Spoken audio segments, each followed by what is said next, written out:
Hey guys, I've been talking a lot recently with some people, and I know for the last few years a big topic of conversation is the topic of volume. Volume being, is so-and-so training too much? Is so-and-so not training enough? Is there a set number of workouts I need to do? How much should I do? Can I make the games only training X amount, or do I have to train all day? Or, so-and-so trains this much and I only train this much, there's no way I can be as good as them. So I think there's a lot of thoughts surrounding volume, and I have a lot of conversations all the time about it. And one of the things I always start with is you have to train, or you have to have trained that hard to train that hard. So if you're somebody who has done the classes for 1 year, one workout a day, and then all of a sudden you follow a program that has 8 pieces, that's way too much volume. It's too much volume because you've done one workout a day for a year, and now you're jumping to 8. So what I tell people is I've trained hard for a long time to train as hard as I train. My body's adapted to it. What I did was I started and I would work out, and then one day I just wanted some more. So I did more. I added some skill in, some running, something additional. And then after a while I wanted some more. So I added another piece in. And eventually I got to a point where I realized certain movements affect me certain ways. So if I did a 1 rep max deadlift in the morning, it was gonna affect my entire training and my volume would have to be down. But if I did my 1 rep deadlift at night, I knew the next day my volume would be down.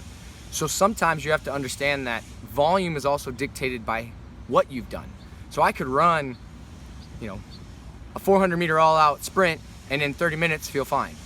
I could do a 80% 3 rep back squat and feel fine.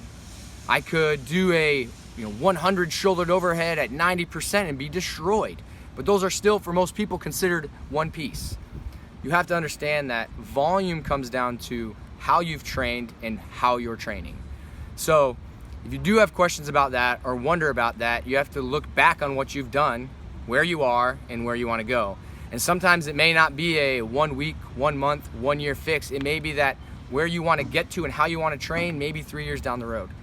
So it's being able to talk to people about that and understand what it is that you want. And sometimes too, 1 workout a day is totally fine.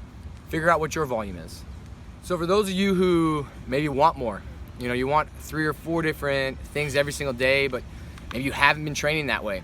What I tell a lot of people to do is you pick one thing that day and you hit it hard. And then most likely you're gonna have a lift in there. You're probably gonna have some skill work, maybe some conditioning. But you need to pick that thing that day that you want to crush and understand that it may negatively affect the rest of your training. But you can't give everything that every piece deserves all the time. If you did, you'd be working at your exact volume necessary. But I know sometimes it's fun to go and jump in with somebody else. So I say, hit what it is that you want and need hard, and then have fun with the rest of it. Don't stress about it. I think that when we stress about how much we're doing or what we're doing, sometimes it just doesn't become fun. So I don't care if you're doing 1 workout or 10 workouts. If it's not fun, it's gonna suck. So make sure that you're hitting your stuff hard and you're having fun with it, and attacking each thing how it deserves to be attacked. And sometimes skill stuff doesn't have to be fast. Just needs to be developing yourself to become a better athlete.